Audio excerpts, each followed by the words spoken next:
Olá pessoal, tudo bem? Hoje na nossa disciplina de mídias educacionais, vamos aprender um pouco aí do que é o ensino híbrido e também conhecer algumas das suas ferramentas. Então, primeiro eu trago aqui essa imagem para vocês, para a gente refletir essa situação, né? O que é que a gente pode refletir. Então aí está um juiz ou um professor, por exemplo, né? Ele diz aí, né, para uma seleção justa, todos farão o mesmo exame, né, escalar aquela árvore. Então a gente tem um problema, né, a se resolver. Então a gente por exemplo, o que a gente pode tirar aí é que nem todos vão ter a mesma condição, né, as mesmas condições favoráveis a realizar essa tarefa. O macaco e o pássaro terão muito mais habilidade em escalar essa árvore. Contudo, né, o pinguim, o elefante, o peixe, a foca, com certeza eles terão uma dificuldade extrema de escalar a árvore. E o cachorro, talvez o cachorro tenha alguma habilidade.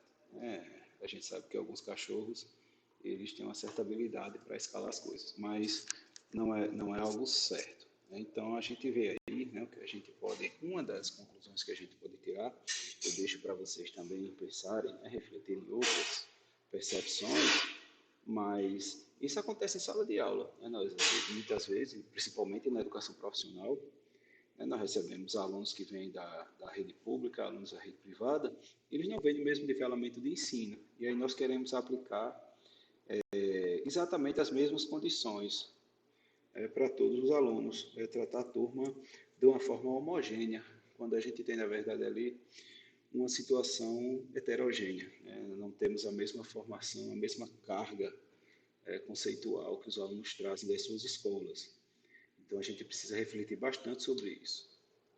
Então, eu trago aqui um pouco para vocês do conceito de ensino híbrido, vem da expressão em inglês blended learning, que aí significa modificar e ressignificar a forma com que os estudantes têm vivenciado a educação nos ambientes escolares. Então, principalmente agora, a gente tem vivido, com a pandemia, a gente tem vivido uma enxurrada, né, de novas experiências. A gente tem ensino remoto, ensino presencial, ensino emergencial, vários conceitos que surgiram e outros conceitos que antes eram pouco utilizados e agora passaram a ser bastante utilizados, que envolvem inclusive o ensino híbrido. Então vamos ver um pouco como é que funciona, o que quer dizer aí o ensino híbrido. Então, o ensino híbrido, né, como diz aqui, aposta em combinar ferramentas, ambientes e organizações para potencializar a aprendizagem, certo? Potencializar a aprendizagem, certo? Essa é a palavra-chave aqui. Como é que acontece isso? O professor, ele deixa de ser o ator principal, ele passa a ser o mentor, né, o orientador, é quem orienta a aprendizagem, né, do aluno, ele faz essa orientação, não é mais aquela figura central que passa o conteúdo para o aluno também vai absorver esse conteúdo de uma forma mais independente, como diz aqui, né, o aluno, ele é o protagonista, ou seja, ele constrói seu conhecimento. Então, o aluno vai ser responsável também por construir seu conhecimento e não apenas absorver do professor. Para isso, né, nós temos aí como ferramentas auxiliares, né, ferramentas digitais, pesquisas de campo, leitura, exercícios, projetos e atividades mão na massa, que a gente chama também de maker, né, debates e orientações. Então, a gente tem uma carga, né, de ferramentas auxiliares que a gente pode utilizar. Então, o aluno ele alterna entre momentos sozinhos, em momentos em grupo e momentos com o professor. Né? Então, além da tecnologia, tem várias possibilidades da gente trabalhar aí essa questão do ensino híbrido. Certo? Então, eu vou mostrar aqui no próximo slide, né, alguns desafios e benefícios que podem trazer o ensino híbrido. Então, como desafio, nós temos aí um grande desafio, está em os professores utilizarem as ferramentas digitais, né, como facilitadoras. A gente já viu em aulas passadas que o professor ele utiliza, né, em sua maioria, as ferramentas para preparar material, né, e não para facilitar no momento da aula ou numa pré-aula. É muito mais usado como fim do que como meio. Então, esse é um grande desafio. Né? Dar feedback aos alunos também é outro desafio. Muitas vezes o professor tem tantas atividades que ele não tem tempo, né, de dar um feedback aos alunos, e aí com essas ferramentas que nós temos, facilita um pouco. Né? Planejar, né, planejar as aulas de acordo com os dados que podem ser obtidos em exercícios, atendendo às expectativas dos estudantes. Então, eu planejar o nível da minha aula, a quantidade da aula, os assuntos que eu vou abordar, de acordo com o que o aluno conseguiu fazer no ambiente pré-aula. Benefícios do ensino híbrido. Então, permite aulas que sejam mais dinâmicas, acessíveis e flexíveis, já que o aluno deseja, como ele deseja, como aprender. A integração de conteúdos online e o aprendizado colaborativo, que também é uma palavra boa, palavra-chave, colaboração, também consegue melhorar a formação dos estudantes. Então, o estudante, ele, em vez de apenas receber o conteúdo, ele também corre atrás desse conteúdo. Então, ele precisa ser protagonista aí também. Dentro do ensino híbrido, a gente tem a técnica de sala de aula invertida. Então, é uma técnica que os estudantes se preparam para a aula que vem a seguir, né, estudando as atividades que o professor passou. Então, o professor já passou atividades, esse é o momento pré-aula, momento antes da aula.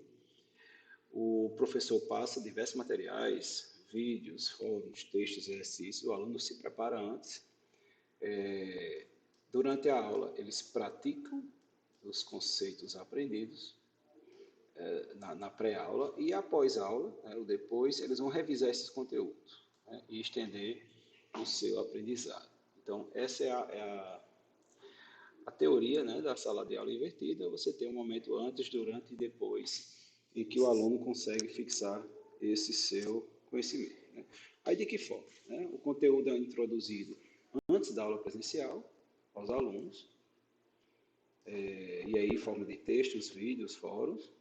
Então o aluno tem acesso a esse conteúdo.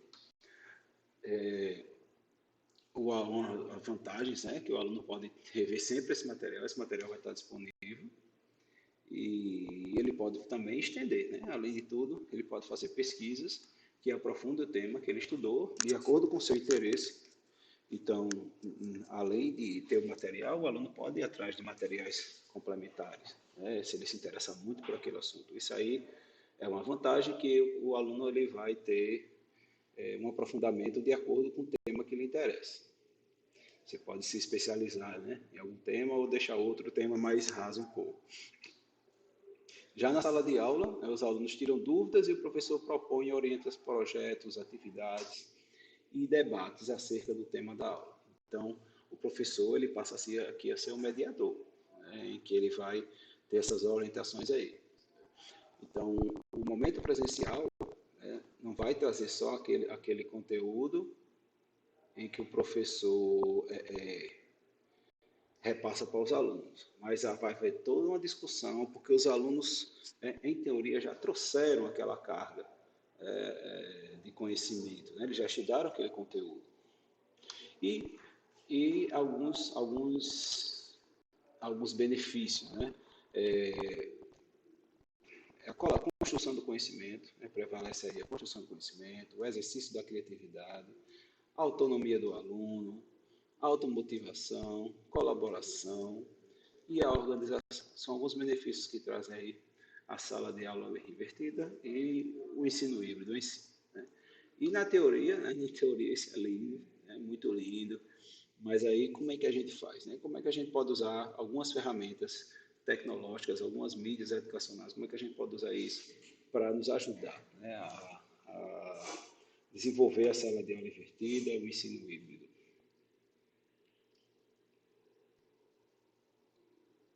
Então, eu trago para vocês aqui algumas ferramentas de apoio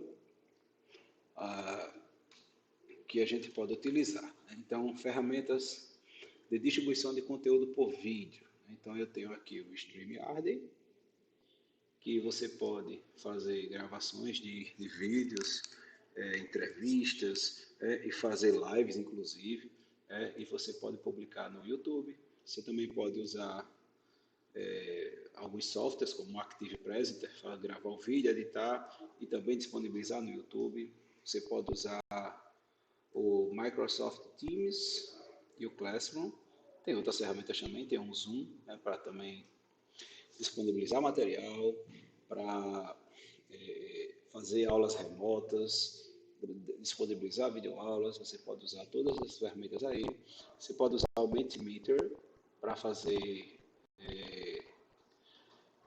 questionários, nuvens de palavras, fazer avaliações diagnósticas dos alunos, ou mesmo avaliações, fazer em forma de jogo, né, gamificar. Falando em gamificar, a gente também pode usar aí o Kahoot, para o mesmo propósito, né? Você fazer aquele pós-aula, para ver se os alunos conseguiram compreender aquele conceito que eu queria passar na aula. A gente pode utilizar o Kahoot para ver o que é que os alunos absorveram, né? Passar questionários. E aí tem outros recursos, tem o Padlet, tem o Edpuzzle. O Padlet você consegue fazer quadros colaborativos. O Edpuzzle você consegue fazer aulas interativas, no meio da aula fazer alguma pergunta, ele só passa quando acertar a pergunta. O Jamboard você pode construir também quadros colaborativos de uma forma mais livre, inserir figuras, desenhos, e cada quadro pertence ao aluno, o aluno pode desenvolver as atividades ali e a gente compartilhar com todos da turma. Flipgrid é um quadro colaborativo, mais um quadro mais multimídia, colaboração de vídeos, e temos muito mais ferramentas, né? Temos formulários, tem planilhas, então a gente pode trabalhar bastante. Hoje em dia a quantidade de ferramentas cresceu muito, né? As empresas elas se especializaram nesse sentido. Os grandes players do mercado também voltaram os olhos para a educação, como Google, Microsoft, Apple, Amazon. Então, todos eles têm ferramentas educacionais, programas educacionais. Então, a Microsoft tem o programa educacional, com várias ferramentas que a gente pode utilizar aqui, por exemplo. Tem o OneNote, né, para a sala de aula. Tem o Sway para desenvolver a criatividade, você criar apresentações colaborativas, disponibilização de vídeos. Então, tem várias ferramentas que a Microsoft disponibiliza aí no plano educacional. O Google também, o Google Sala de Aula, acho que é a ferramenta mais conhecida no foco educacional, né? A partir do Sala de Aula você pode ter acesso a uma sala do Meet e também a vários outros recursos. Aqui são muitos serviços do Google for Education, né? O Classroom, por exemplo, o Forms, né? As planilhas, slides, Docs, né?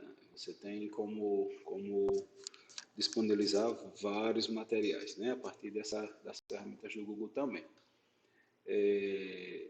Então é isso, com relação aí às ferramentas que a gente pode usar no ensino híbrido. Eu deixo aqui a atividade para vocês inserir no portfólio da disciplina, né? Comentar sobre o ensino híbrido e as ferramentas de apoio, né? Explicar o que você aprendeu e como poderá utilizar nas suas disciplinas. Eu fico por aqui e até a próxima aula.